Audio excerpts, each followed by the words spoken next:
Hi guys, it's Dr. Pete here from High Performance Schools.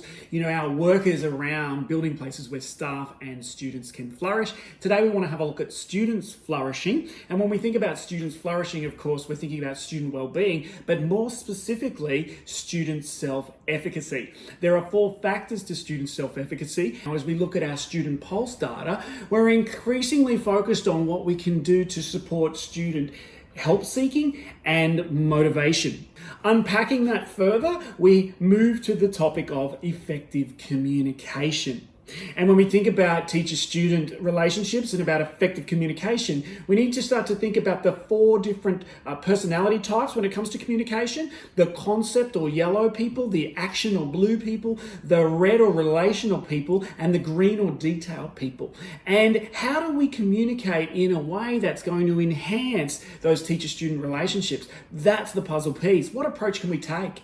Look, we know there are 2 major approaches that get used to enhance communication. The first one is the golden rule, and that's along the lines of do unto others the way you would want it done unto you. And that's a good approach to use. But we put it to you that there's a better approach called the platinum rule, and that's where we communicate or do unto others the way they would want it done unto them. And that is a great way to go about things. But before we get to the platinum rule, let's just revisit what the golden rule means when it comes to communication. The golden rule, in essence, says I need to understand myself, my own profile, and then I need to, at the very least, assume I'm going to meet your needs by communicating in a way that makes sense to me. If we put Dr. Pete on the spot right now, we can quickly profile him up by simply getting him to rank order across those 4 different areas. That gives us a bit of a profile showing where his strengths are and also showing areas he's not so strong on.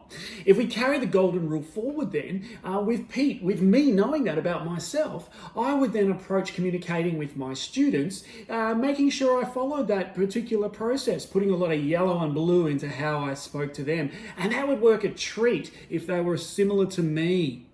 The problem is there when they may not be similar to me. Like, what happens if they're not at all similar to me at all? I run the risk that I'm communicating the way I want to with a bunch of people that need something very, very different. And that could ultimately become really problematic. The solution to this, of course, is to then apply the platinum rule, which is that principle of communicating with others the way they want it to be communicated to. And if we take that logic forward, what that means is I'm having to listen out and start to understand how my students are communicating, what are their profile type, what is their needs, and then adjust and match my communication accordingly. So if we take that step further, what we need to do is start to really listen to each student as they're talking. And given that card model, those different types, those colors, we need to start, we're hearing those go words that alert us to where their strengths may be.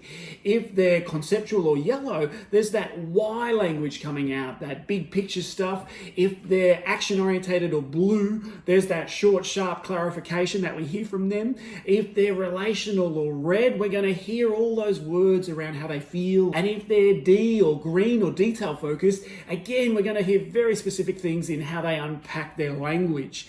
Once we've got a heads up about how our students are talking, we can then match what we're saying to what they need. And if we think for a moment here, we are focusing in on help seeking and giving praise being a way of improving self-motivation over time. Then we can match if we've got those yellow people. If we're trying to ask them a question to get them engaged, we'd use a help-seeking question particularly customized for them. If we're trying to give praise to someone who's conceptual or yellow, we talk about, hey, that's great, insights, really fantastic stuff. Over with the action-orientated or blue, we phrase our help-seeking questions in a way that would really appeal to a blue person. And similarly, praise would be short and sharp because that's what makes a blue person feel special. Over in red or relational people, same thing applies again. We take a different approach in asking them a question that would enthuse them, make them feel special. And so it would be with praise. And then finally, over in the detail or the green end, again, you can see on the screen now some very specific ways. We'd phrase questions towards that person that would really spark their interest. Now, why do we want to do that? We definitely want to match our communication to students, because then we increase their engagement or motivation in the dialogue. When we do that, they're more likely to help seek, and when they're praised in a way that fills up their tank, their own self-motivation is going to go up. When we follow the platinum rule, we're building student self-efficacy and in turn maximizing all students flourishing. So until next time, bye for now.